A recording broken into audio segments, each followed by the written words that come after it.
So the last one video got cut off. The camera stopped rolling. But this is just to show you. You can see this is quite easy. Well, not that easy, but it's quite easy to push it up. You can see how that would move around in the wind a bit. And I can actually, with a bit more effort, I can push up the entire shed, the entire roof on that side. So if there's a bit of a strong wind, then that bit of that shed roof can start moving up and down a little bit.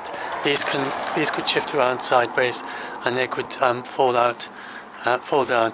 So that's why I would nail them at the far end, and why I would bed them down as well as I can at this end, in order to. It's basically to stop them from falling out in a strong wind, because their purpose is in a strong wind to prevent it coming this way, and that's all they're there for. Right now, what I've got there, those two supports, that's easy enough for just digging out this floor, which is what I've been doing, and it just pushes up a little bit. Otherwise, it would be back down here somewhere, be back around there if it weren't for those struts. So it just creates a little bit more space, and it's helped straighten out, and you can see it's an awful lot straighter now, the roof at that end, which has to be a good thing and make it a bit better, a bit sturdier. And then if you look at the side walls, then the corrugated iron is in excellent condition. It's just like the roof, it's very, very sturdy corrugated iron. That vertical timber, I mean, it's certainly strong enough to hold up the wall and that bit there. But obviously, it's going to need new timbers put in once the roof is moved up back in position, if it is possible to move the roof back in position. So, my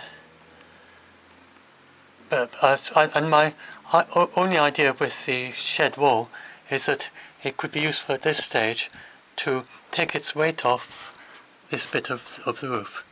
And I have already, that's what I used that clothes thing for already. I lifted some of the weight off and I pushed down with these things. This went up a little bit, and I think that, I'm not entirely sure, but I think the A-frame came down very slightly on that side a bit, as well as just sort of reversing a little bit what the wind did in pushing it the other way around. So it may possibly have straightened out. There's not very much difference, but I think it may have just slightly straightened out on that side too, as a result of straightening it out on this side. So that's the main thing I'm doing, is straightening it out on this side, pushing it up a little bit there. The clothesline helps a little bit with that at times, to just lift the wall up a bit, and then I can use those to lever that to straighten it out a bit more, and that's what I've been doing here with that side of the shed. And then it's possible this side will just straighten out slightly as a result of that, which all seems it's bound to be a good thing. And that's essentially what I'm doing. And then as I said to my non-expert eye, but that roof looks pretty good. I think if we were to do the same studied construction, there's one A-beam there which may be good enough once it's washed up, cleaned up, to put back up. If we were to do the same as the previous old construction of the shed, we have an A-frame almost every corrugated iron. There's 1, 2, 3, 4, 5, 6. There's 7 corrugated irons. It probably would have 1, 2, 3, 4. It would probably have five A-frames, of which we've got 2. So if you wanted to have it really, really robust like the old shed, you'd probably get another 3 A-frames. So one at the end there. There's this one here, and then you might put one there and one there as well. So you'd have lots of A-frames. But that seems almost like it's over. It seems a very huge number of A-frames to use. But so it's really, it seems to me, it's just a case of probably it's going, if they can shift the roof, if it is possible to lift that side of the roof up. And there's one case of one sheet of corrugated iron there that might need to be replaced because of the tear at the top. The rest probably could just be left in position. It depends what they say, but it might be easier to just shift the roof back rather than take all that corrugated iron off and put it on again. But that is basically for whoever takes on the job, if someone does, to decide what they think needs to be done with the shed.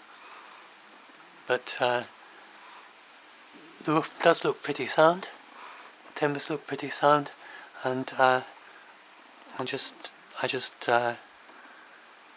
think it's got I think it has a possibility that it could be repaired in place with someone with the right tools and knowing what they're doing.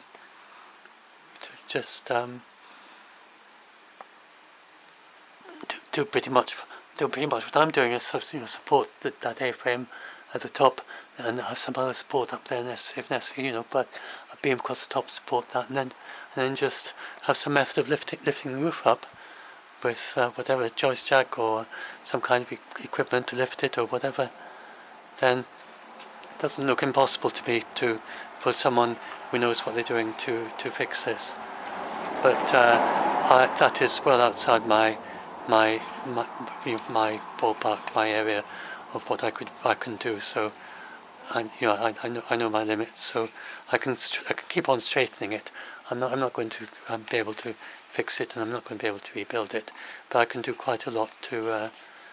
I can do things like digging out the manure, which I've already done. Painting. I can paint the A-frames with fence paint. There are lots of little things I can do. I can't do the whole thing. That's beyond me.